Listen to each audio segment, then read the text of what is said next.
नमस्कार दोस्तों, हाल ही में 22 जनवरी 2024 को अयोध्या में राम मंदिर की इनॉग्रेशन करी गई और जहां प्राण प्रतिष्ठा हुई। प्राण का मतलब है कि जीवन या लाइफ और प्रतिष्ठा का मतलब है स्टेब्लिशमेंट या स्थापना।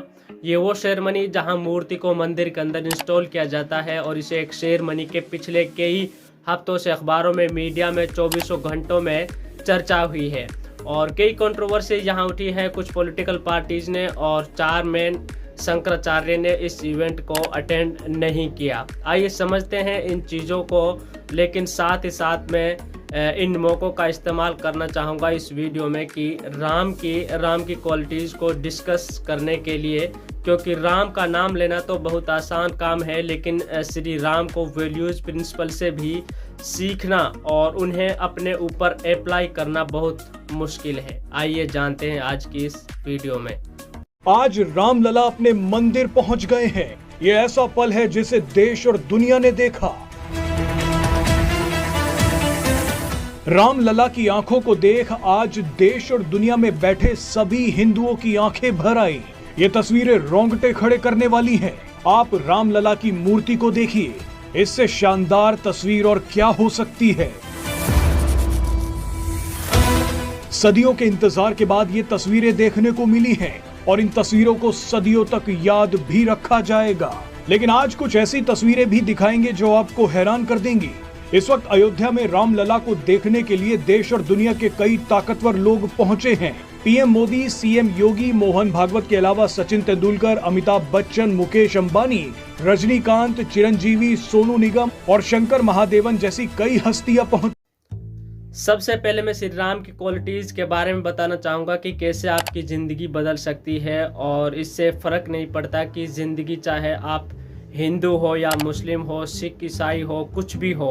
और हमेशा की तरह मैं रामायण के रिसोर्सेज रिपोर्ट करूँगा, लेकिन उस पर जाने से पहले हमें इस इवेंट की बात करते हैं। कौन कौन इस इग्नोसेशन सेरेमनी में गया और कौन नहीं गया और क्यों नहीं गया। बीजेपी के सीनियर लीडर LK आडवाणी और मुरली मनोहर जोशी ये 1996 में ही राम मंदिर एग्निटेशन मूवमेंट के सबसे बड़े लीडर्स रहे थे और लेकिन इस प्रांत प्रतिष्ठा में ये नहीं आया।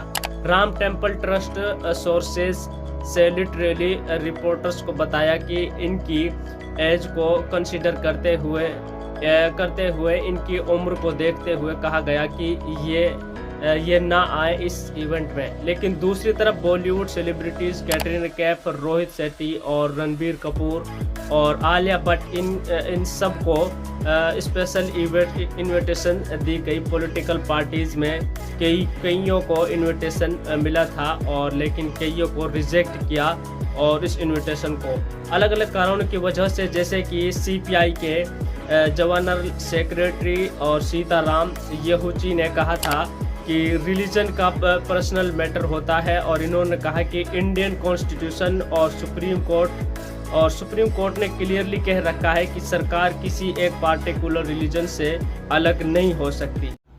So now that since you are being asking for a reaction, I said religion is an individual choice of every individual, which we respect. We respect and we safeguard the right of every individual to choose their particular form of faith. Now that is a personal matter.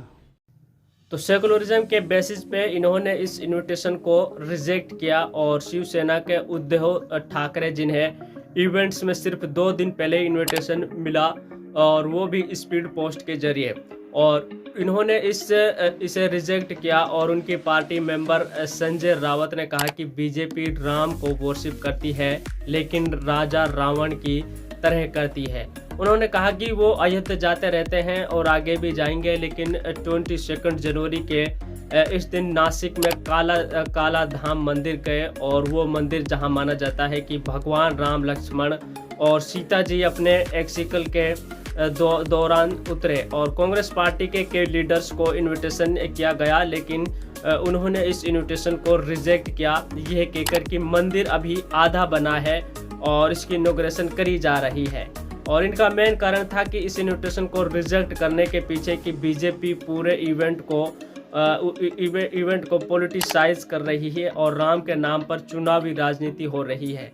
और कुछ लोगों ने और कुछ लोगों ने stones की तारीफ की और करी, ये कहकर कि कांग्रेस ने अच्छा फैसला किया। लेकिन दूसरी तरफ कुछ लोगों ने ये कहा कि पॉलिटिकल ब्लंडर था। लेकिन इस अधूरे मंदिर को इनॉग्रेशन करने का जो पॉइंट था वो शंकराचार्य ने भी उठाया है। आज से करीब 1200 साल पहले की बात है दोस्तों कि शंकराचार्य ने 4 दिशाओं में 4 प्रिंसिपल्स मठ की स्थापना करी थी। और ये थे आज के दिन के उत्तराखंड, गुजरात, कर्नाटक और उड़ीसा में हर एक मठ के मुख्य पुजारी थे और जिन्हें शंकराचार्य कहा गया। तो 4 मठ, 4 शंकराचार्य, इन 4 में से किसी ने भी इस इवेंट को अटेंड नहीं किया। और पूरी शंकराचार्य नित्यानंद सरस्वती ने कहा कि ये जो सेरेमनी हुई हिंदू स्क्रिप्चर के अकॉर्डिंग नहीं हुई है। और शंकराचार्य अभी मुक्त सबरनानंद सरस्वती जो उत्तराखंड मठ के शंकराचार्य हैं, उन्होंने इस चीज़ को एक्सप्लेन किया कि जो मंदिर है उसे भगवान का शरीर माना जाता है और मंदिर की पीठ भगवान की आंख है और कलश उनका सिर और मंदिर पर जो झंडा लगा होता है उसे भगवान के बाल माना जाता है। तो उनके अनुसार एक तो शरीर जिसके ना आँख है ना सर है और उसे जीवित करना सही नहीं है। ये कहते हैं कि स्क्रिप्चर के खिलाफ जाता है और ये अपनी आंखों के सामने शास्त्रों का वोलेशंस होते नहीं देख सकते थे, इसलिए सेरेमनी में नहीं गया। लेकिन इनके एक फैसले की वजह से सोशल मीडिया पर ITCL ने कितना बड़ा बदनाम करने की कोशिश करी गई थी और इनके खिलाफ फर्जी खबरें फैलाई गई और कई अकाउंट्स ने इन्हें हिंदू विरोधी भी ठहरा दिया। और इन फोटोज़ को देखिए कि कुछ अकाउंट्स ने इन्हें सोशल मीडिया पर अपलोड की और ये कहकर कि ये शंकराचार्य तो अजमेर शरीफ गए थे, मुसलमानों की जगहों में घूमने गए, इसलिए आंटी हिंदू हैं। एक चीज़ जो बार बार इसमें कही जाती है वो ये है कि अहन ब्राह्मी, यानी कि भगवान हर जगह है, हर चीज़ में मौजूद है। और अगर भगवान हर चीज़ में मौजूद है तो फिर क्या हिंदू मुस्लिम, क्यों ब्राह्मण शूद्र और अब उसी एक ब्रह्मा का प्रतिरूप है। तो भक्तिशाली शंकराचार्य की फिलॉसफी के अनुसार इसे कोई फ़र्क नहीं पड़ता कि शंकराचार्य मस्जिद में जाए या गुरुद्वारे जाए या चर्च में जाए या भगवान या अल्लाह हर जगह बसते हैं। दूसरा पॉइंट यहाँ पर यह है कि ये खबर झूठी भी थी। शंकराचार्य के साथ ये इंसान अरविंद गुरु जो ये गए थे और कहा कि ये कोई मुस्लिम जगह नहीं थी, ये एक हिंदू आश्रम का ये रामवीर का दरबार था और जिसे करिश्मा का एक भुगतार माना जाता है। और करण थापर एक इंटरव्यू के दौरान एक शंकराचार्य स्वामी अभी मुक्तेश्वरानंद सरस्वती से यह भी सवाल पूछा गया कि उन्होंने कहा कि वो अजमेर गए ही नहीं, तो ये कैसे अजमेर शरीफ हो सकता है। और साथ ही साथ उन्होंने यह भी कहा था कि अगर वो किसी कारण से दरगाह जाते भी तो इसका मतलब तो ये नहीं कि वो मुसलमान बन गया।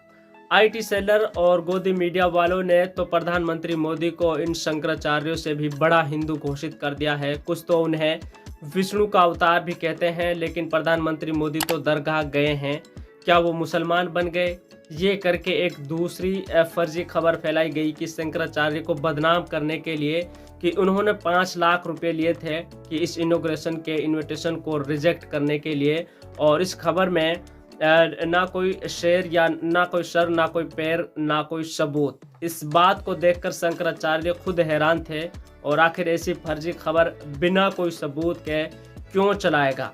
शंकराचार्य को बदनाम करने के लिए इससे एक चीज़ पता चलती है दोस्तों कि आज के दौर में अगर आप बीजेपी या प्रधानमंत्री मोदी के द्वारा लिए गए किसी भी फैसले से असहमत हो और अपनी राय पब्लिक के सामने बोल दो तो आपको बदनाम करने में और आपको गालियां देने में कोई कसर नहीं छोड़ी जाए। कौन हिंदू है कौन आंटी हिंदू, इसके सर्टिफिकेट्स बांटने के लिए नमूने के लिए पूरी फौज खड़ी है। और दिलचस्प बात यह है कि इन्हें राम की कोई परवाह नहीं, राम के नाम पर इन्हें बस पॉलिटिक्स खेलनी है।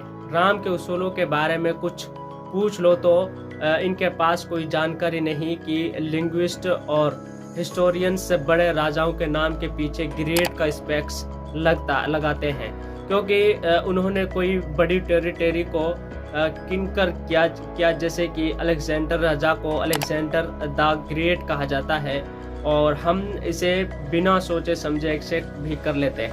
असलियत ये है कि अलेक्जेंडर एक बहुत ही ब्लोडथर्स्ट सी पियक्कड़ और रूथलेस राजा थे, और जिसने लाखों लोगों को मारा था और कई बारी पूरी की पूरी ट्राइब को ख़त्म भी कर दिया गया और एक दिन में। लेकिन आज के दिन लोगों का बिहेवियर उल्टा हो गया है। लोग बिना शर्म के कहते हैं कि मुझे पावर का नशा है, और सत्ता पाने के लिए किसी भी हद तक गिरने में कोई दिक्कत नहीं है। और लोग ऐसी कहावतें सुनाते हैं कि प्यार और जंग के सब जायज़ है, और चढ़ते सुख को सलाम, जिसकी लाठी उसकी भैंस। मैं तो उसका साथ दूंगा कि जिसका जीतने का चांस कुछ ज़्यादा ही होगा, जो जीता वही सिकंदर, जो हारा वो बंदर।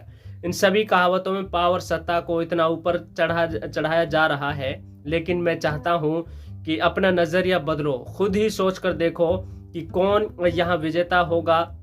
और एक इंसान जो अपनी सारी मोरिटी सारी वैल्यू उसूल को खो देता है सत्ता पाने के लिए, या फिर एक ऐसा इंसान जो सत्ता को अपने हाथ से जाने देता है बिना अपने मोरलिटीज़ और उसूलों पर, और कंप्रोमाइज़ करे। और ऐसा करते वक्त केकेई को लेकर उनके दिल में कोई भी दुर्भाग्य की भावना नहीं थी। और रामायण के चैप्टर नंबर 19 श्लोक 24 बस के कॉम्प्लेन करते हैं कि केकेई को भरत को राजा बनाना था, तो अपने पिताजी को क्यों कहा कि सीधा मुझे ही क्यों नहीं कहा। लगता है कि आपको इतना भी विश्वास नहीं था कि मुझ पर, तो एक सीधा सबक हमें यहाँ पर यह मिलता है कि ह्यूमिलिटी और कंपेजिशन और गिवनेस का, अगर अपनी मोरलिटीज़ को बचाकर अपने खुद को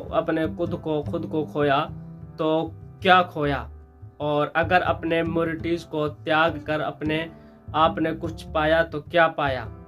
और ये वीडियो आपको बहुत पसंद आया है तो प्लीज़ मेरे चैनल को ज़रूर सब्सक्राइब कर लें, और मेरी वीडियो को ज़रूर लाइक और कमेंट कर दें।